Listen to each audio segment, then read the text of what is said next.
Que parte da Bíblia verdadeiramente você acredita? Em que parte da Bíblia verdadeiramente em que você acredita? Em que você crê?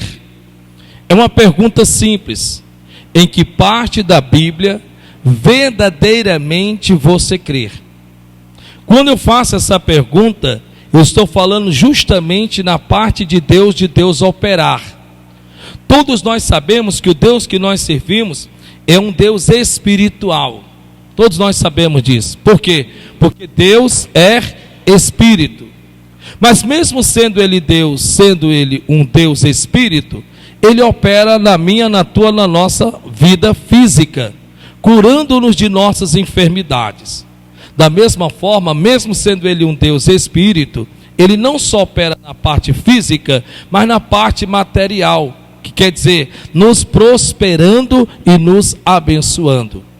Preste bem atenção em nome de Jesus, por quê? Porque nós estamos dando, pode-se dizer assim, o pontapé inicial, em que eu acredito que Deus em muito há de iluminar os olhos do nosso entendimento, naquilo que se discerne acerca de vivermos para o mês de dezembro, para 2024, um projeto de vida, baseado nos ensinamentos da palavra de Deus. Esses dias nós temos nos assentado na sala de aula do Espírito Santo, e temos aprendido sobre crenças limitantes. Nós temos aprendido que é possível sim vencermos os meus, os teus, os nossos limites naquilo em que nos foi impostos, infelizmente. Que hoje Deus fale contigo poderosamente em nome de Jesus. Amém? Coloque a mão no seu coração e feche os seus olhos e diga comigo: Senhor meu Deus, em nome de Jesus, em que toda a sua palavra seja bem simples e descomplicada, mas divinamente inspirada e revelada. Fala comigo, Senhor, nesta noite, em áreas da minha vida, em que eu preciso ser liberto. Ilumina, Senhor, os olhos do meu entendimento. É o que nós te pedimos, em nome de Jesus. Faz a sua oração, querido, em nome de Jesus. Querido Deus e maravilhoso Pai, Deus Todo-Poderoso, Criador dos céus e da terra, em nome do Senhor Jesus eu te peço, vem com a tua unção, meu Deus, sobre este lugar. Invada, ó Deus, a tua igreja de tal forma, de tal maneira, em que a tua palavra vá e produz o resultado para o qual está sendo enviada. Unge-nos a nossa cabeça com óleo. Ó Deus, prepara-nos uma mesa na presença dos nossos adversários, porque temos crido na tua palavra. Repreende potestade, principado e toda a obra do inferno, e que a tua palavra vá em nome de Jesus. E você que crê, diga amém e aplauda Jesus bem forte então. Que parte você crê a parte da Bíblia acerca de Deus na sua vida? Nós estamos aprendendo, e por isso eu não lhe pedi que abrisse a sua Bíblia em Salmos 23, nós temos aqui o versículo, em que nós demos início no domingo retrasado, onde no livro de Salmos capítulo 23, Deus se apresenta como sendo o meu, o seu, o nosso pastor. E Ele nos diz que sendo o meu, o seu, o nosso pastor, Ele diz na sua palavra, que nada a mim, a você, a nós nos faltará. Ele também diz que nos faz deitar-nos em verdes pastos. Ele também diz que nos guia por águas tranquilas. Mas Ele também faz um pedido a Deus. Entre tantas coisas Ele diz: preparas-me uma mesa na presença dos meus adversários. Os meus, os teus, os nossos adversários não são físicos. Nós não temos que lutarmos contra a carne e contra o sangue. Você não tem que bater de frente com quem quer seja a pessoa qual for, porque para a glória de Deus, a Bíblia diz que as minhas, as tuas, as nossas armas não são carnais, mas são espirituais e poderosas em Deus para destruir as fortalezas do diabo. Deus nos deu a sua palavra como sendo a espada. Deus nos deu-nos a sua palavra como sendo o seu escudo. Deus nos deu-nos a sua palavra para ser o meu, teu, nosso fortalecimento. Uma vez que temos crido nisto, o próprio salmista Davi faz esse pedido a Deus: preparas-me uma mesa na presença dos meus adversários. E aí ele vai e surpreende dizendo: unge a minha cabeça com óleo e o meu cálice transbordará. A questão que nós estamos levantando na presença do nosso Deus e estamos vivendo para este mês é que o seu, nosso cálice transbordará. Só que esse transbordar, bem sabemos que não é só de bens materiais, mas é também de bens espirituais. Porque de nada a mim, a você, a nós nos adianta termos uma conta bancária recheada e vivermos espiritualmente falando desfalecidos. Não vai nos adiantar de coisa alguma. Mas também não quer dizer que o nosso Deus não nos possa nos abençoar, nos prosperar também da mesma forma. Claro que pode. Como também de nada nos adianta sermos espiritualmente cheios da presença de Deus e vivemos uma vida enferma, uma vida doente, uma vez que isso certamente vai nos abater e nos entristecer. Então o Deus que nós servimos é um Deus que trabalha em todas as áreas da minha, da sua, da nossa vida. É um Deus que prepara-nos uma mesa na presença dos nossos adversários, mas é um Deus que unge a nossa cabeça com óleo e faz com que o nosso cálice venha transbordar. Esse transbordar de Deus que a Bíblia Sagrada nos garante que é possível, porque senão não estaria escrito na Bíblia. Quer dizer que não só eu ou você havemos de desfrutarmos dessas bênçãos que Deus nos dá, mas todos os que estão à nossa volta. É sua esposa, é o seu filho, é o seu marido, é a sua mãe, é o seu pai, é as pessoas com quem você convive, é as pessoas com quem você mora. E esse transbordar de Deus é possível, por quê? Porque senão não estaria escrito na Bíblia Sagrada. Então, em nome do Senhor Jesus de Nazaré, como Deus há domingos atrás nos disse: o teu cálice transbordará, diz o Senhor. E você crê nisso? Eu vou profetizar, você se crê, recebe. O teu cálice transbordará. Agora declare para você mesmo: o meu cálice transbordará. Quantos acreditam que Deus quer que prosperemos em nome de Jesus? Quantos acreditam? Você acredita que Deus quer que você prospere? Não, mas de verdade, não só por necessidade não, porque o bem da verdade é que muitos, às vezes por conta da necessidade, simplesmente dizem: sim, claro que eu creio, glória a Deus por isso. Eu não estou falando por conta da necessidade, porque nem todos os que precisam realmente prosperam, mas não deixam de precisar em prosperar, mas não prosperam. A coisa não avança, a coisa não vai à frente, a coisa fica estagnada, parada, aquela coisa que não evolui, não progride, sabe? Aquela coisa que fica sempre ou vai para trás ou fica estagnada e parada. Hoje nós vamos darmos início aprendendo sobre algo que nós começamos domingo retrasado, sobre crenças limitantes. Todos nós sabemos que existem em nossas vidas coisas que nos limitam. Como eu disse recentemente, a minha pessoa, se eu fosse olhar para mim humanamente falando, era impossível estar aqui no altar. Era impossível estar com o microfone na mão e falando com vocês. Seria impossível trazer estudos, ou quem quer que seja, dar um conselho, seja lá o que fosse. Mas por quê? Por conta das limitações que eu trago comigo.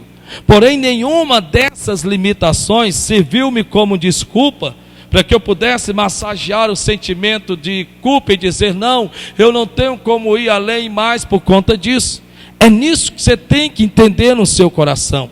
As minhas, as suas, as nossas limitações não podem se tornar, em hipótese alguma, desculpa para impedir um mover e um agir de Deus na sua vida.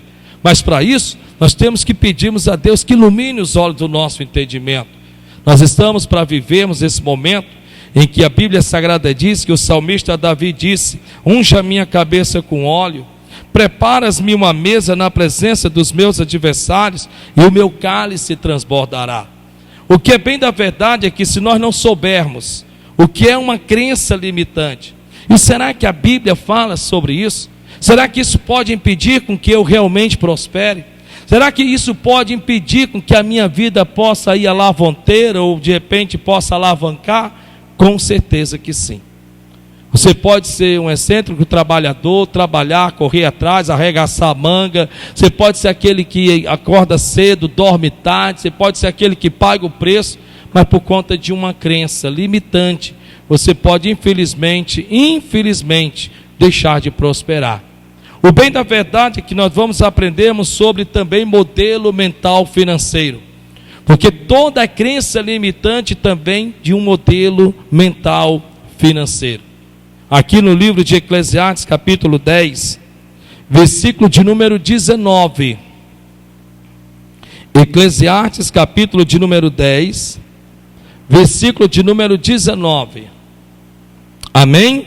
Diz assim a palavra de Deus: para rir se fazem banquetes.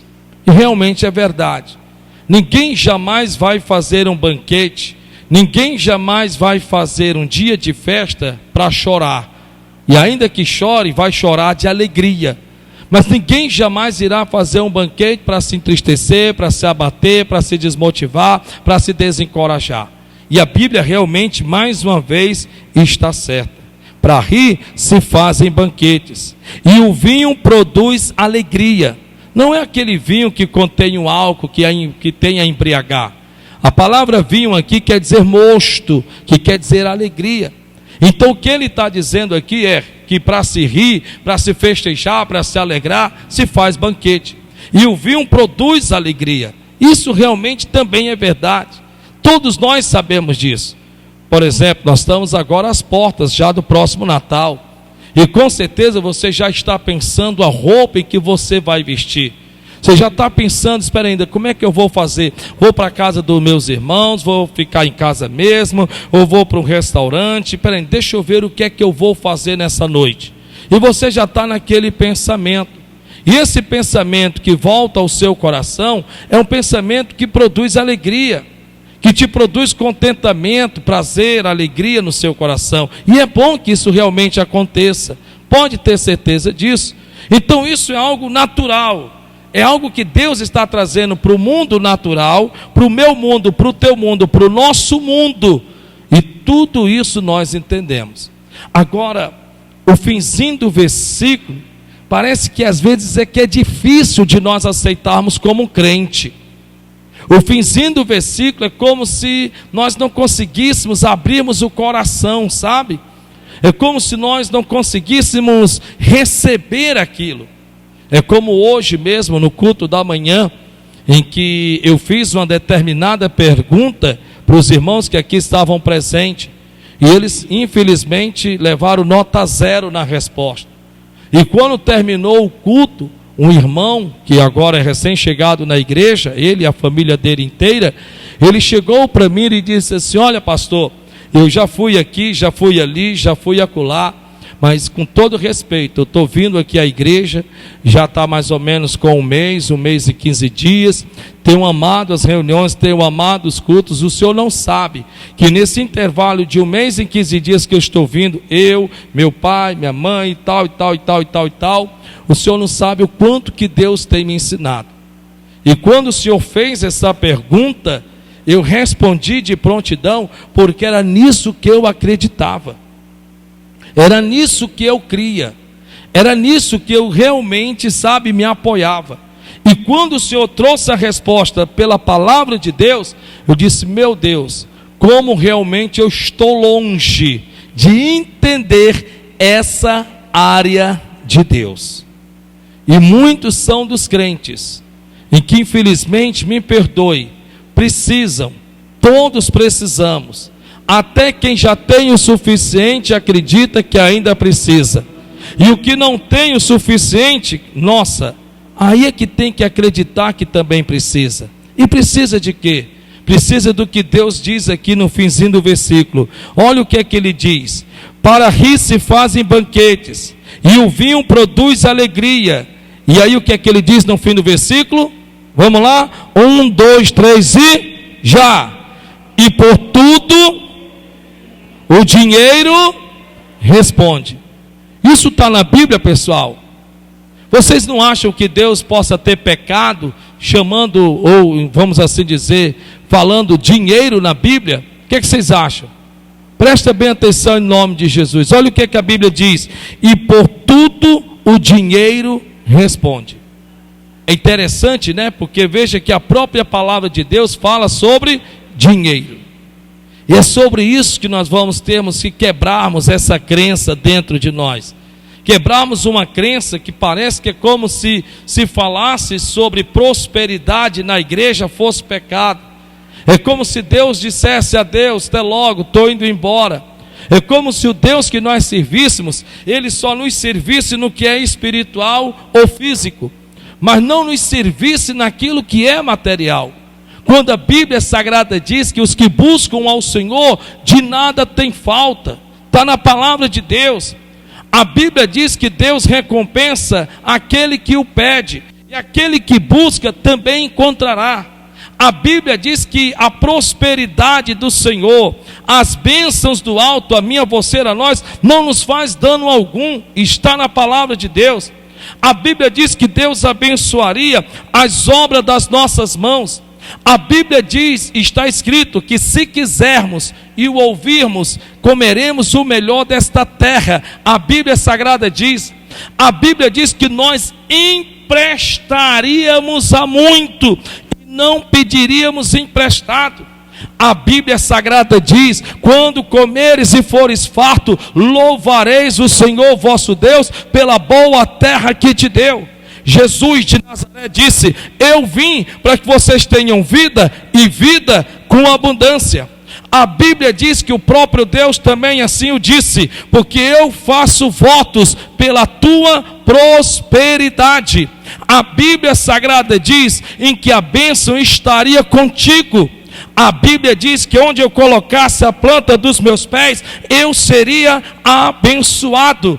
A Bíblia Sagrada diz que eu sou herdeiro de Deus e co-herdeiro com Cristo Jesus. Meu Deus, se eu for citar versículos acerca de vida financeira saudável em Deus, nós iríamos passarmos a noite aqui. A questão é que você diz: sim, eu sei de tudo isso, glória a Deus por isso. A questão é que até que ponto você não somente sabe, mas também acredita. Essa é a grande questão. A grande questão é o que é que você sabe a respeito disso. O que é que você sabe acerca de um Deus que prospera, de um Deus que abre porta que ninguém fecha, de um Deus em que diz a Bíblia que Ele está entre aqueles que nos ajudam, de um Deus em cuja palavra diz que temos mais valor do que os pardais. A questão é esta: o quão você acredita, o quão que você crê, o quão isso é real na sua vida, o quão você crê em um Deus de Abraão, em que tendo ele o que tinha, Deus ainda assim o prometeu dizendo: ei, sai da tua terra, da tua parentela e vai para a terra que eu te mostrarei. Ainda vai lhe dizer uma terra que emana leite e mel. De um Deus em cuja palavra diz em que Isaac acreditou que ele poderia plantar a sua semente em terra seca, e Deus e a própria terra arrumariam uma forma de honrar através da sua semente e o prosperar. De um Deus em que José estava em meio a ímpios, adoradores de outros deuses, mas não pôde impedir com que Deus não prosperasse. De um próprio Deus, um Deus de um Jacó, que começa como uma pedra num relento, como pedra feita em travesseiro, deitado num relento, e que nós sabemos o fim da história deste homem, que se tornou-se Israel. Ou até mesmo do próprio apóstolo Paulo, quando a Bíblia diz para nós não nos inquietarmos por coisa alguma.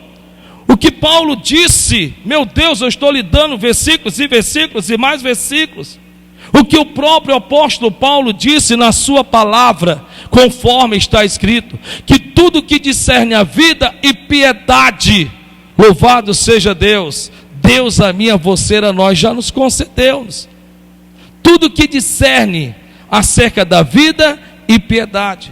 Deus teve piedade de mim, piedade de você, misericórdia de mim, misericórdia de você, através de Jesus Cristo. Glória a Deus por isso. Ele perdoou-nos dos nossos pecados. Mas eu não acredito que Ele só perdoa dos nossos pecados, pronto, e acabou-se. Me perdoe, mas eu não acredito. Eu não acredito que Deus, através de Jesus Cristo, só me perdoou dos meus pecados, enquanto isso eu continuar vivendo a vida de marré. A Bíblia Sagrada diz que o Deus que nós servimos, o próprio Abraão disse, é o Jeová Jirê, aquele Deus que tem de prover. A Bíblia Sagrada diz, está escrito tudo isso e muito mais versículos que eu poderia lhe dar acerca de um Deus em que deseja que você vá bem em todas as coisas. E aí de repente eu me deparo com esse versículo em que se ele for pecado, então Deus pecou permitindo com que ele estivesse escrito na sua própria palavra. Quando ele mesmo diz, e por tudo o dinheiro responde. E por tudo o dinheiro responde. Por tudo.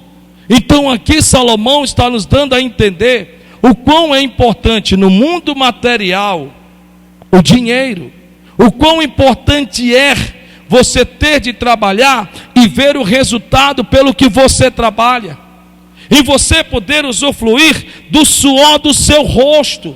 O quão importante é. Não é o que a Bíblia diz no livro de Eclesiastes. Está escrito na Bíblia em que prosperidade é um dom de Deus. A Bíblia Sagrada diz, eis que vi uma boa e bela coisa, em que o homem coma e beba e goze e desfrute do suor do seu trabalho. Se Deus diz tudo isso e muito mais que nós vamos aprender durante todos esses dias, por que nós não prosperamos? Por que somos herdeiros de Deus? E se nós somos herdeiros de Deus, somos co-herdeiros com Cristo. E nós sabemos que a palavra co quer dizer igual com Cristo. Que as bênçãos que são de Cristo passaram para nós. Porque Ele foi crucificado, Ele morreu, e nós bem sabemos que se só pode dar o testamento se a pessoa, o testamentário, tiver partido, tiver falecido. A questão é,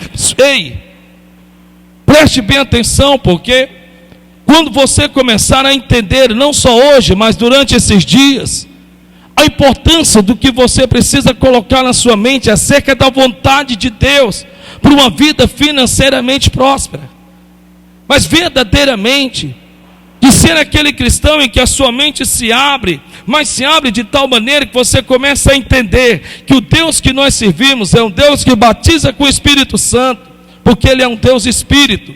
É um Deus que nos cura, porque Ele sabe que Ele precisa do nosso corpo curado para nos usar, mas que também nos prospera, porque também na prosperidade nós glorificamos ao Deus que nós servimos. Nós glorificamos ao Deus que nós servimos. Se a prosperidade fosse do diabo, Satanás não teria tirado de Jó o que tirou, ele teria acrescentado.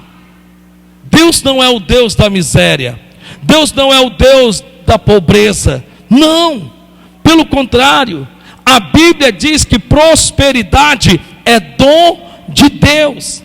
Jesus Cristo disse para uma certa mulher, se tu souberes quem é que te pede água, tu lhe pediria, e ele te daria água da fonte da vida. E ele disse mais, se tu conheceras o dom de Deus.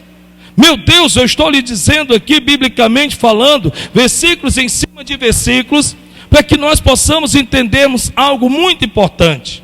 Se nós sabemos de tudo isto, como eu tenho certeza que você sabe, eu tenho certeza que você sabe, mas por que a coisa não anda? Por que a coisa não prospera? Por que o dinheiro parece que cada vez mais está mais distante de você?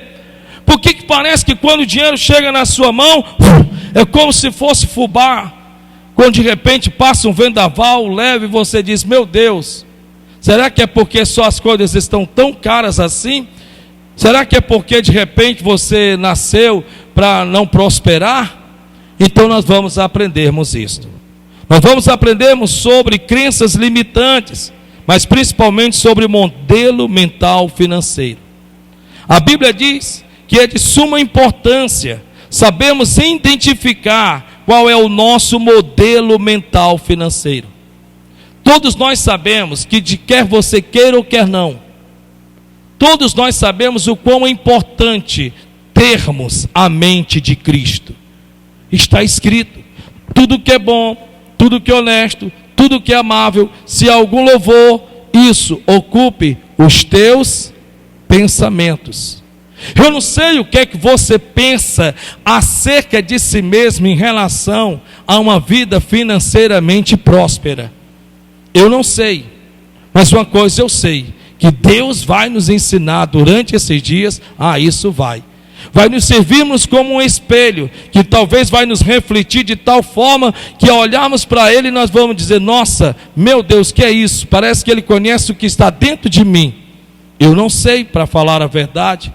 Eu não sei qual é o tipo de relacionamento que você tem com você mesmo em relação a você acreditar que você merece prosperar. Eu também não sei. Porque tem pessoas que, por mais que você queira, por mais que você intente, por mais que você deseje, assim como Deus deseja, ainda assim tem pessoas que, por conta de suas crenças limitantes, por conta dos seus modelos financeiros, que não começaram hoje nem ontem, mas vêm desde os seus antepassados, desde os seus pais, desde os seus primórdios, desde os seus berços, que vem trazendo uma mentalidade, com todo respeito, financeiramente pobre. E esse é o problema. A maior dificuldade de Deus não foi tirar Israel do Egito, não. Porque eu não acredito, irmão Jorge, que Faraó tinha poder para dizer: não sai ninguém daqui. Eu acredito que a maior dificuldade de Deus não foi tirar Israel do Egito, foi tentar tirar o Egito de dentro de Israel. Esse é um dos maiores problemas. Estamos na casa de Deus, servimos a um Deus grande, mas não nos vemos grandes. Servimos a um Deus que prospera, mas não conseguimos acreditar que podemos prosperar. Servimos a um Jeová Jirê, e abrimos a boca: Deus proverá. Mas na maioria das vezes não acreditamos que Deus pode trazer do inexistente como se já existisse. Esse é o grande problema. O problema é que ainda nós mantemos uma mente arcaica, antiga, ultrapassada, vencida.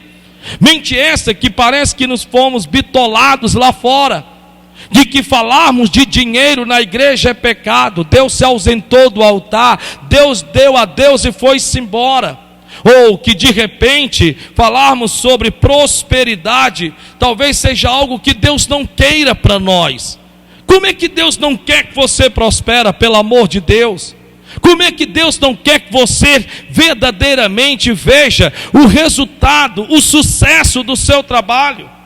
Está escrito no livro de Gênesis. No livro de Gênesis, o próprio Deus disse, como um dos mandamentos primórdios, em que o homem, a partir daquele dia, após o pecado, ele iria trabalhar, mas comeria do fruto do seu trabalho. Não outros, mas ele comeria do fruto do seu trabalho. É o que a Bíblia diz. A Bíblia diz inúmeras vezes, meu irmão. E eu lhe digo porque essa área eu conheço muito, pela misericórdia de Deus.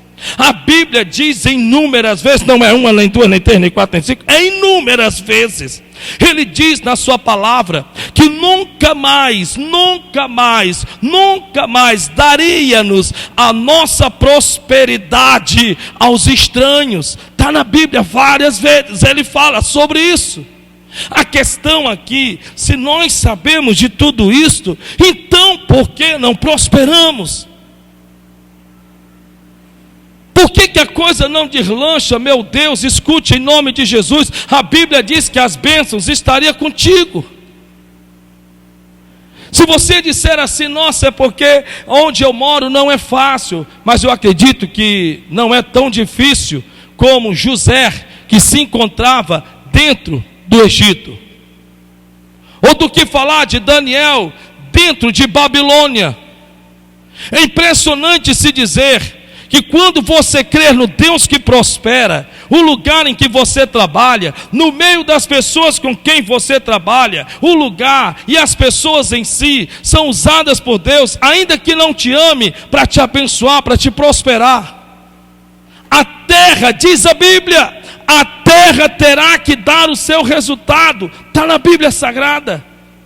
Então é importante que nós entendamos o quão importante é sabermos identificar o que pode, possivelmente, mentalmente, estar nos impedindo com que verdadeiramente desfrutemos de um Deus que nos prospera, de um Deus que abre porta que ninguém fecha. A Bíblia diz que a partir do nosso modelo mental financeiro, que adotamos comportamentos conscientes ou inconscientes, a partir do meu, do seu, do nosso modelo financeiro, que nós começamos sem perceber, ou até mesmo que percebendo, ter atitudes e comportamento conscientes e inconscientes de ordem financeira, sem percebermos. Por quê? Porque queira você ou não, é bíblico, nós seguimos modelos. Nós seguimos modelo. Por que isso acontece conosco? Isso acontece porque fica até mais fácil. Fica até mais fácil. Você traz aquele exemplo, você traz aquele modelo, você adota como se fosse o correto, você adota como se fosse o certo na vida financeira e começa a viver de acordo com aquilo. Eu estou lhe dizendo isto porque muitos, infelizmente, tomam isso como base e tomando decisões de ordem financeira, que funcionam como se fosse um gatilho. Como se fosse um gatilho dentro de si próprio, em suas próprias vidas, empresas, trabalho, investimentos, ganhos e tanta coisa mais de ordem financeira.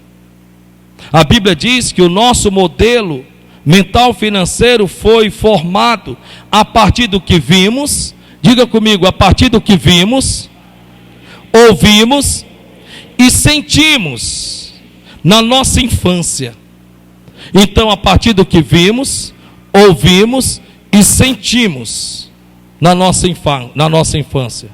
Mas na nossa infância acerca de quê? Acerca do que vimos, ouvimos e sentimos de ordem financeira. Em outras palavras, isso quer dizer acerca de dinheiro. Acerca de dinheiro. Você, consciente ou inconscientemente, você coloca o seu filho, ainda que seja no jardim de infância, mas na sua mente, eu vou até mais longe. Eu vou até mais longe. Quando um pai ou uma mãe fica sabendo que estão para ter o bebê, o pai olha e diz assim, vai ser um médico, vai ser um jogador de futebol. Ele não olha para a barriga da mãe e diz, olha, esse daqui vai ser um liso. Esse aqui não vai ter onde cair vir, porque morto cai até numa poça de lama. Ele diz isso.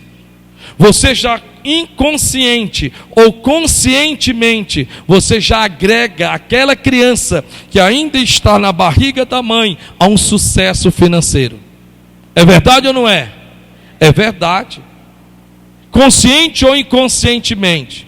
Quando você diz, esse daqui vai ser jogador de futebol, você está pensando em que ele só vai correr atrás da bola, ou você está pensando que ele vai ser uma pessoa financeiramente próspera através do futebol? Quando você diz, vai ser um advogado, você está dizendo que vai ser um advogado de meia tigela, ou vai ser um advogado de sucesso e que vai prosperar nessa área da vida? Com certeza você está atribuindo ao sucesso financeiro do seu filho, mas ele ainda nem nasceu, ele ainda está na barriga da mãe, e você já está dizendo, vai ser, olha, um vencedor, vai ser isso, vai ser aquilo. Nossa, isso é extraordinário. Então, de alguma forma, de alguma maneira, nós ligamos aquela gestação, nós ligamos aquela filiação, aquele filho, aquela filha, a um sucesso financeiro. Quer você queira, quer não, nós fazemos esta ligação. E nós queremos que os nossos filhos vivam melhores do que nós mesmos. E isso, viver melhor do que nós mesmos, é um ato de ligação também de um sucesso financeiro. Ou eu estou errado? Eu tenho certeza que não. Agora você leva para o jardim de infância, sabe por quê? Porque você quer gastar dinheiro com ele, você quer ocupá-lo na sala de aula. É esse o propósito que você leva o seu filho para uma sala de aula? Não. Para que ele estude, para que ele se forme, para que ele possa fazer um concurso, ou de repente, quem sabe, ele possa então trabalhar em uma área em que ele se profissionalizar, e agora de repente ele começar a ter sucesso financeiro, e ele começar a viver uma vida saudável financeiramente. Tudo que de alguma forma nós fazemos, direto ou indiretamente, tem esta ligação. Tem esta ligação, não tem como fugir. Não tem como fugir. Mas infelizmente o diabo tende a maquiar diante dos nossos olhos, e meio que como se nos cegasse, ao ponto de nós simplesmente não levarmos em conta que, biblicamente falando, o nosso Deus também quer que eu e você viva uma vida financeiramente próspera e transbordante. Você não abre a porta da sua loja porque você não quer ficar em casa. Você abre a porta da sua loja porque você espera os seus clientes. Mas você não espera os seus clientes com um aperto de mão. Você espera com que eles tragam investimento, dinheiro para investir em você. Com isso você garante a eles um bom serviço, um bom trabalho, seja em que área que for. Você não deixa a sua esposa uma semana, 15 dias em casa sozinha e sai para viajar, para vender de porta em porta, só porque você quer se ausentar de casa. Não, você sai com a finalidade de quando você retornar, você tenha tido sucesso nas suas vendas, e agora passa-se um mês, você volta, mas você não volta porque está com saudade daquelas pessoas que você já vendeu, mas porque você quer ir colher o suor do seu rosto, pelo tempo que você passou outrora fora de casa, e agora você retorna de porta em porta, de casa em casa, com esse intuito. E qual é o intuito? O intuito de trazer o resultado, trazer o fruto do suor do seu trabalho. Tudo isso nós fazemos. Tudo isso eu, você, nós fazemos. Mas por que é tão difícil, pelo amor de Deus, internarmos isso de verdade? Por que é tão difícil para alguns sair debaixo da tenda e olhar para o céu e entender que o Deus que nós servimos é um Deus ilimitado? Por que parece que nós é como se nós mesmos não acreditássemos, cremos e ao mesmo tempo não cremos? Por que é tão difícil nós conseguirmos olharmos para um Deus que quer que você viva uma vida, mas uma vida com abundância? Meu Deus, isso para Deus é orgulho, ver o seu filho tendo de emprestar e não precisar pedir emprestado. Eu não acredito que um pai, nós seres humanos, se sinta feliz em ver o filho precisando. E olha que nós somos pecadores. Isso não entra na minha cabeça, meu irmão. Isso não entra na minha cabeça. Que o Deus que nós servimos, que é Pai, ficaria feliz, satisfeito, alegre em nos ver em pleno deserto, morrendo de fome, e de repente Ele podendo mandar cordonizes e pães para nos alimentar, simplesmente cruzasse os braços e nos deixasse a morrer à deriva. Não, eu não acredito nisso. Eu não acredito que a Bíblia é um conto de carochinha, um conto de fada, que só olhamos para ela, nos sentimos bem. Ah, como eu estou agora tão feliz, porque unge a minha cabeça com óleo, meu cálice transbordará. Eu não acredito que a Bíblia se deva se usar como partes de... Eu não acredito que a Bíblia se deva se usar como partes motivacional, não. Mas eu acredito que Deus deixou-nos o que está escrito aqui, para que nós pudéssemos entender que o Deus que nós servimos é um Deus que salva, é um Deus que reverte do Espírito Santo, é um Deus que cura, mas é um Deus também que prospera. Nós não teremos de prosperarmos lá no céu. Nós não teremos de prosperarmos lá no céu. Lá no céu nós não teremos de que trabalhar, nós não teremos de que estudar, nós não precisaremos de um centavo nem de uma moeda. É aqui em vida, é aqui na terra, porque a Bíblia diz que por tudo o dinheiro responde. Diga isso para o seu irmão: por tudo o dinheiro responde. Sim, a Bíblia diz que o nosso modelo mental financeiro foi formado a partir do que vimos, ouvimos e sentimos na nossa infância em relação ao dinheiro. Por exemplo, primeiro, qual era a relação dos seus pais com o dinheiro? Qual era a relação dos seus pais com o dinheiro? Como é que você via seus pais se relacionando com o dinheiro? Você sabia que um dos grandes erros que nós cometemos é que nós não conversamos com os nossos filhos sobre dinheiro? E quando eles nos ouvem falar sobre dinheiro, em meio às discussões, esposa e marido, marido e esposa, rapaz, tu já comprou isso? Rapaz, pelo amor de Deus, rapaz, e eles estão assistindo de camarote. Rapaz, desse jeito tu não está vendo, daqui a pouco nós não vamos ter como pagar a conta de energia dessa casa, rapaz. E os teus filhos estão te assistindo de camarote. Eles estão recebendo uma informação. E qual é a informação que eles estão recebendo de você, papai? E de você, mamãe? É que o dinheiro que chega até você é escasso. E por ser escasso, você nunca vai ter o suficiente para manter a sua casa. Isso vai ficando no subconsciente deles. Isso vai entrando no HD. E com que ele vai crescendo, ele vai processando essas informações. E às vezes você nem percebe. Levando para os meus dias, para os teus dias, para os nossos dias. Em outras palavras, qual era a relação dos seus pais com o dinheiro? Qual era a relação deles? Segundo, seus pais se mostravam sempre endividados e devedores. O que você mais ouvia? Estou devendo isso, estou devendo aquilo, desse jeito nós não vamos ter como pagar. Daqui a pouco você pode ter certeza de uma coisa: nós vamos simplesmente termos que sair daqui, que não vai ter o dinheiro para pagar o aluguel dessa casa.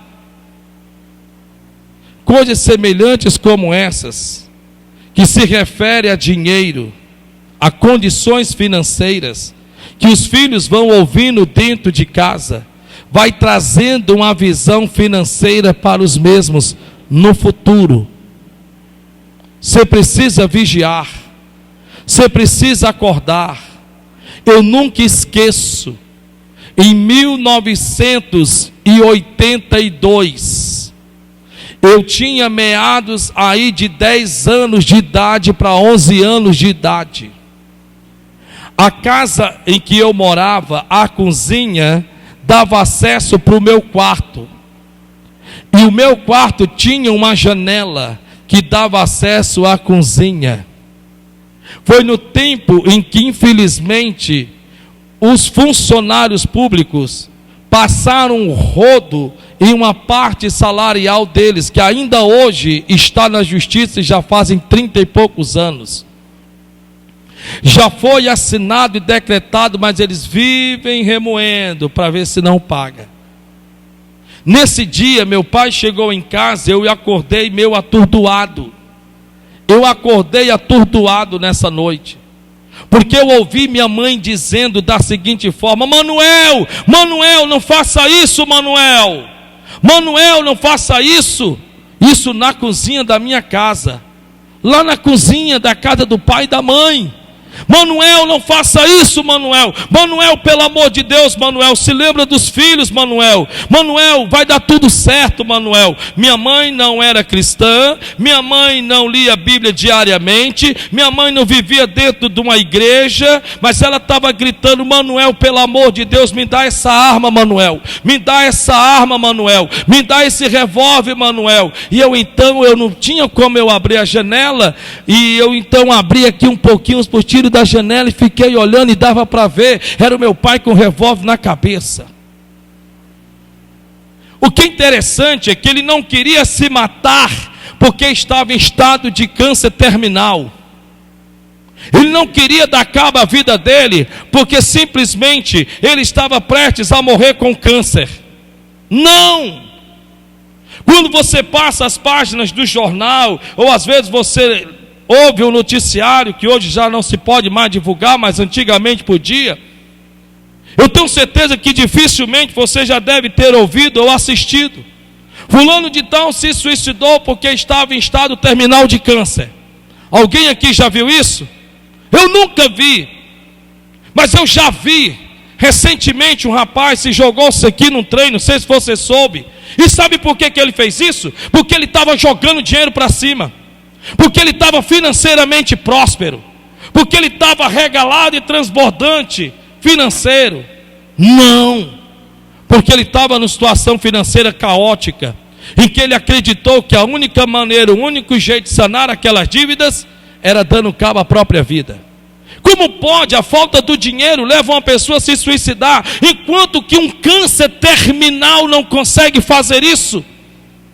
Eu nunca vi ninguém com câncer terminal pôr revólver na cabeça ou querer se suicidar. Mas estamos cansados de ver pessoas dando cabo à própria vida por conta de uma dívida, por conta de uma conta, que parece que é como se aquilo ali não tivesse jeito de se resolver.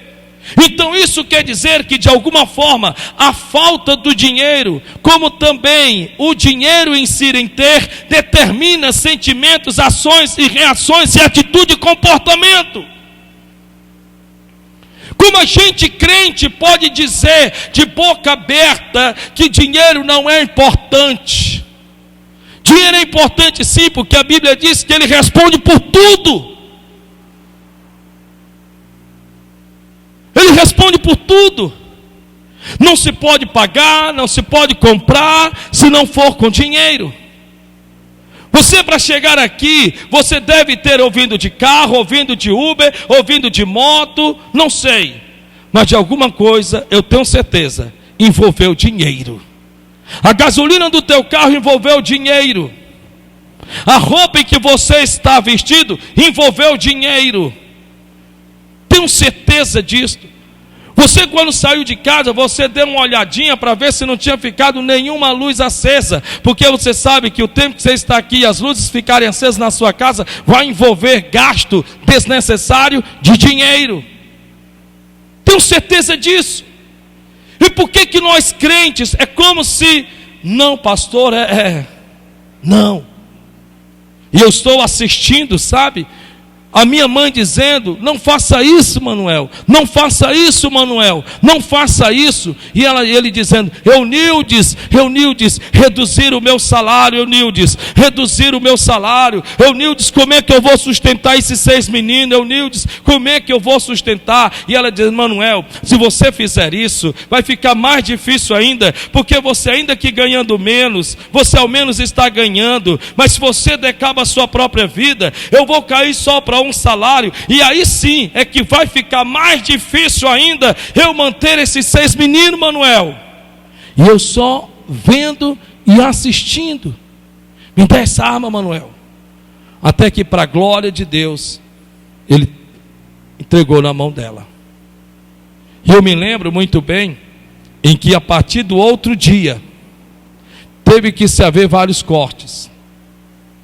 Não se comprava mais pão na padaria do GG, já não se comprava mais. Agora eu me lembro que a mãe iria fazer sopas. E o que é interessante é que nós colocávamos farinha na sopa para poder inchar, sabe? Para fazer volume. Meu Deus, e outras coisas mais. E isso fica dentro de nós, está entendendo? Isso fica. E você quebrar isso, meu irmão, não é fácil. Por isso que a Bíblia diz que o conhecimento liberta. Por isso que a Bíblia diz, conhecereis a verdade e a verdade vos libertará. Pois o que eu, em outras palavras, quero dizer é, seus pais se mostravam sempre endividados e devedores. Terceiro, seus pais se mostravam murmuradores, sempre se queixando por não ter dinheiro. Você não sabe o mal que você faz, passar a sua vida inteira murmurando dentro de casa, com todo respeito da palavra, droga de vida. Está vendo que desse jeito nós não vamos ter sequer para pagar o aluguel dessa casa. Está vendo que daqui a pouco nós vamos ter que pedir emprestado? Daqui a pouco eu vou ter que vender o fogão, vou ter que vender o botijão de gás, e os seus filhos todos sentados de camarote assistindo. Essas palavras, eu sei que você não está falando porque você as quer, eu sei que você fala como ato de revolta, mas o que nós estamos entendendo aqui é que se infelizmente isso aconteceu no tempo dos nossos pais, por ouvir e ver e sentir, isso faz parte da nossa vida se nós não nos libertarmos, e agora nós vamos repassar para os nossos filhos. É isso que eu quero que você entenda. É isso que eu quero que você entenda. De repente você sai para um restaurante, e de repente você está sentado, você, sua esposa, seus filhos, e de repente é meio que começasse uma discussão. Não, mas isso é muito caro. Eles podem estar ali no celular ali conversando, sabe? E realmente pode ser que no momento você não esteja podendo pagar aquilo que você gostaria de comer. Mas você não precisa fazer um noticiário para os seus filhos, porque o que você está expondo para eles é miséria, é pobreza, é escassez. E aquilo vai ficar na mente deles, você está me entendendo? Aquilo vai ficar dentro da mente deles. E na próxima vez, quando adulto, eles se sentarem na mesa de um restaurante, sem eles perceberem, eles vão acionar o mecanismo e vão ter as mesmas atitudes e comportamento que nós pais tivemos há muitos anos atrás. Há muitos anos atrás. Quarto, seus pais brigavam por causa de dinheiro na sua frente. Você sabia que tem casais que brigam por causa de dinheiro? Você sabia disso? Tem casais que só faltam se pegar. Rapaz, tem uns que até se xingam, falam palavrões um com o outro. Eu não estou me referindo à questão de separação, não estou falando disso não. Eu estou falando é que, como é que pode, tu já foi pagar isso, já foi comprar isso aqui, agora pronto mesmo, quer dizer então, que tu compra isso para ti, eu não posso comprar para mim, e você está brigando não é por causa da compra, você está brigando por causa do dinheiro, e começa essa discussão dentro de casa. Talvez você já viu seus pais no passado, não sei, ou se você não viu, talvez você deve ter aprendido com alguém, ou despertou isso dentro de você, e está tendo a mesma atitude nos dias de hoje. Como é que você pode transbordar com uma mentalidade dessa? Me diga, pelo amor de Deus. Porque o salmista Davi, quando escreveu o Salmo 23, ele não estava lá vontê, não. Ele não era rei, nem estava no palácio. Ele ainda estava por detrás das ovelhas de seu pai. Mas ele tem uma visão de grandeza. Ele entende que o Deus que ele serve é um Deus que levanta o necessitado do monturo e faz assentar a roda dos príncipes.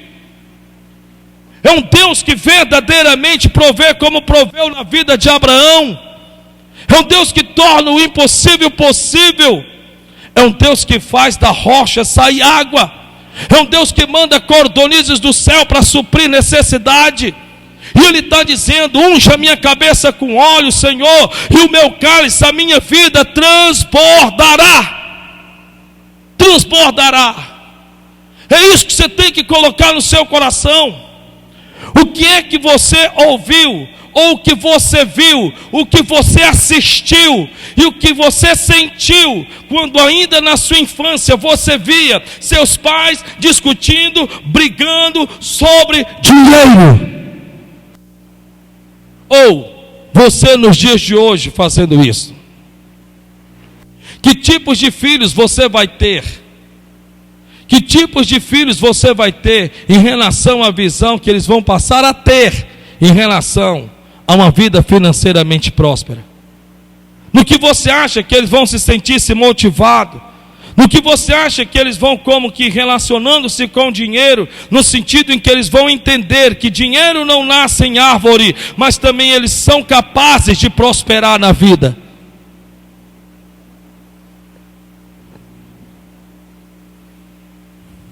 Quinto, seus pais declaravam que ter dinheiro é para quem nasce rico e com sorte. Menino, eu quero que você fique sabendo que pobre nasce pobre, não tem para onde correr. De onde é que já se viu filho de pobre se formar? Vai para o cabo da enxada. Isso aqui é muito sério, gente. Isso aqui, se nós não limitarmos na nossa cabeça e tirarmos de dentro da nossa mente, isso vai nos impedir de crermos no Deus que abre porta que ninguém fecha, de um Deus que financeiramente nos faz prosperar. Às vezes você ora a Deus, e às vezes sabe o que é que na verdade, com todo respeito, às vezes nos falta? Ousadia. Nos falta ousadia. Não adianta simplesmente você olhar para quanto você está devendo e começar a chorar, não. Lágrimas não pagam dívida. Às vezes você chorar, tudo bem, eu sei que é a respiração da alma, as lágrimas dos olhos é a respiração da alma.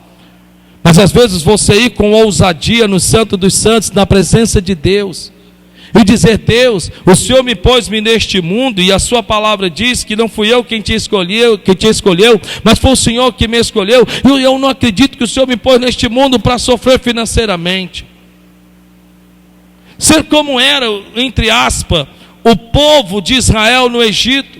A Bíblia diz que foram os seus clamores, por conta do chicote dos feitores, que fez com que eles saíssem daquela condição. Enquanto eles não foram até a Deus e levaram até a Deus não só as suas necessidades, mas levaram o seu clamor como uma forma de indignação. Por quê? Porque eles tinham ouvido falar acerca das promessas de Abraão, Isaque e Jacó, em que Deus iria tirá-los do cativeiro e levá-los para uma terra que lhes manaria leite e mel. Às vezes você chegar na sua loja 5 minutos mais cedo, 10 minutos mais cedo, entrar e fechar a porta e fazer como a Bíblia diz, orar ao teu pai que está em secreto, e o teu pai que vê e ouve em secreto, que te responde publicamente, é como quem prepara-me uma mesa na presença dos meus adversários. É você, em nome do Senhor Jesus, ter atitudes que surpreenda a Deus, que verdadeiramente surpreenda ao Senhor. Porque o que o diabo quer, te ver triste, abatido, desmotivado, desencorajado, desestimulado, isso não vai te trazer benefício nenhum. Isso não vai te trazer benefício. Você fica triste, abatido, esmorecido, tenho que pagar tanto, não tenho como pagar, não estou com coragem de sair para trabalhar, não estou com coragem sequer de ir cobrar, olha, eu estou com a caderneta de tanta gente me devendo, que isso cada vez mais está me consumindo por dentro. A única coisa que eu sei é ficar triste, a única coisa que eu sei é ficar desmotivado. Me diz, pelo amor de Deus, no que isso vai te prover alguma coisa? Ali foi que pegaram uma das tias da escolinha, amarraram e agora estão... Me diga em nome de Jesus. Me diga pelo amor de Deus, isso é muito sério, irmão. Se você não sabe, nós estamos vivendo uma fase da nossa vida que é tão importante sermos cheios do Espírito Santo como sermos pessoas financeiramente prósperas. Diga comigo, estamos vivendo uma fase da nossa vida que é tão importante sermos cheios do Espírito Santo como sermos pessoas financeiramente prósperas. Eu acredito que o dinheiro sempre foi importante em todos os tempos, mas os tempos em que estamos vivendo e o tempo que os nossos filhos irão viver tem se tornado cada vez mais importante. Vocês estão entendendo o que eu estou dizendo? Eu vou repetir, você tem que acordar, eu vou terminar aqui agora. Eu acredito que tão importante é sermos cheios do Espírito Santo, como importante é vivermos uma vida financeiramente próspera, como os nossos filhos também assim terão que viver. E eu termino aqui dizendo a quinta coisa. Seus pais declaravam que ter dinheiro é para quem nasce rico e com sorte. Era isso? Era isso que você escutava? Era isso que você ouvia? Quer dizer então que você ouvia que não, meu filho, olha, é porque você tem que entender, né, que olha, é dinheiro não é para todo mundo. Era isso que você ouvia? Era isso que você escutava? Ou é isso que às vezes, sem percebermos, abrimos a nossa boca e confessamos e falamos? Em outras palavras, se nós não tivermos cuidado, nós acabamos seguindo modelos financeiros dos quais empobrece e não há vantagem nenhuma em prosperar. A Bíblia diz que muitos são os lares em que o casal se divide entre abundante e escasso. Preste bem atenção. Muitos são dos lares que se divide um casal em abundante e escasso. O abundante é aquele que diz assim: nós vamos conseguir, vai dar certo, nós vamos conseguir pagar. Aquele que tem a mentalidade escassa é aquele que diz: tu não está vendo que não tem como? Tu não está vendo? Olha só, não tem como, nós vamos tirar de onde? Agora vai vir já alguém aqui e vai, de repente, vai nos dar o dinheiro para pagar. Tu não está vendo que isso não existe? Pessoas de mentalidade, quem é o abundante na tua casa? Isso aqui é sério, gente. Porque se você não sabe, um casal se trabalha com duas mentalidades. E às vezes um puxa de um lado e o outro puxa do outro. Quem é o abundante? Quem é o que tem uma mentalidade de abundância? Lembra dos espias? 10, a mente era escassa.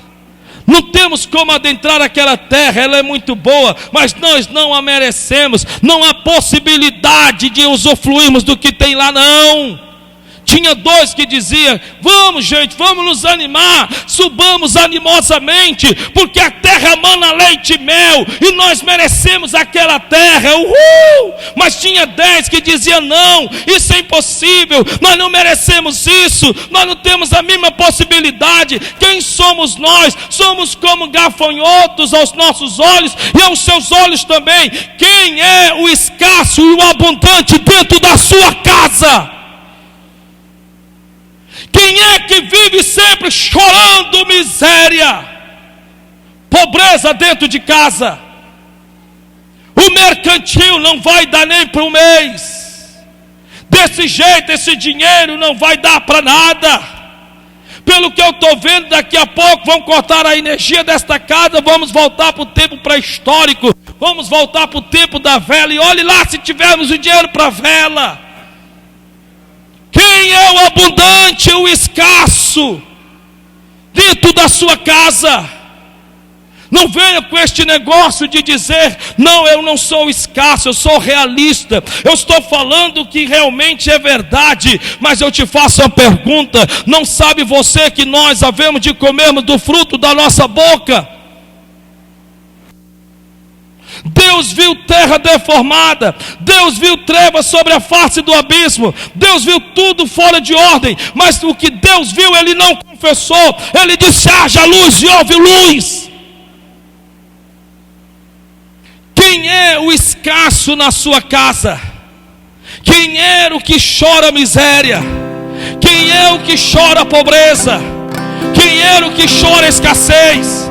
O que é que vive só chorando falta? Não vou ter, não tem como, não tem a mínima condição. Quem é? Mas em nome de Jesus, quem é que é o abundante na sua casa? Eu não estou dizendo aquele que gasta desnecessário, eu não estou dizendo aquele que passa a mão pelos pés, mas ele é abundante, ele tem uma mente abundante. Ele é aquele que pode estar passando por luta financeira, mas ele não abre a boca para dizer ao diabo: olha, Satanás, você está fazendo isto, e eu sei que tudo na minha vida não vai dar certo. Não, ele abre a boca dele e começa a declarar: ei, o meu Deus, ele vive, e por certo ele se levantará. Eu vou reformar essa casa.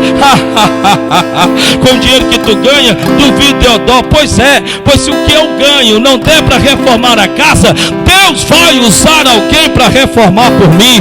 Ei, você vai ver, eu ainda vou ter o meu carro aqui na garagem. Devendo do jeito que nós estamos devendo, eu duvido, Deodó, que ao menos a gente troque de carro, ou um dia tenha condição de comprar um carro. Nós temos que nos alegrar, ao menos em termos o perverte curado e sarado para poder andar. Pois eu quero lhe dizer, porque pode ter certeza, se tem garagem é porque Deus vai usar alguém, ou de alguma forma vai me abençoar para que eu possa ter um carro. Olha, se prepara que nesse final de mês nós vamos colocar ar-condicionado aqui nesse quarto.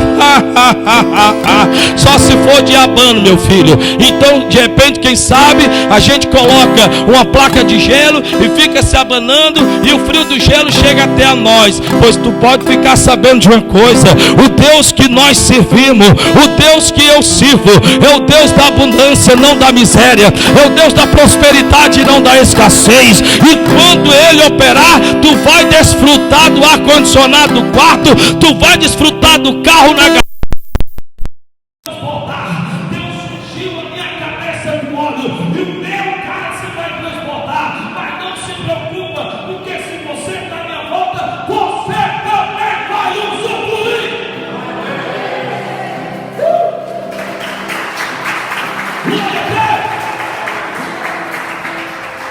Olha o irmão que está do seu lado e diga: você vai prosperar.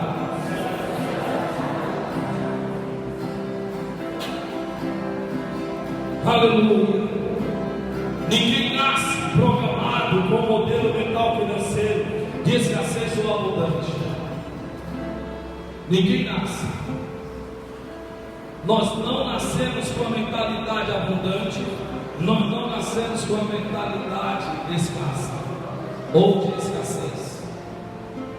Infelizmente, se nós não percebermos, nós aqui vamos nos deixar ser levados. Por isso, seja como Davi, hoje a minha cabeça morre e o meu cálice transborda. Pode ter certeza disso. Pode ter certeza. Deus vai prosperar. E fique você sabendo que se tem mensagens que Satanás mais odeia que seja ensinado na igreja, é sobre prosperidade. Porque quanto mais mentir, quanto mais precisão tiver, para ele melhor é. Mas para o nosso Deus não é assim. Quanto mais próximo você for, mais glorificado será o nome do Senhor. Amém? Que Deus tenha falado ao seu coração, em nome de Jesus. Um forte abraço. Vamos aplaudir o Senhor bem forte.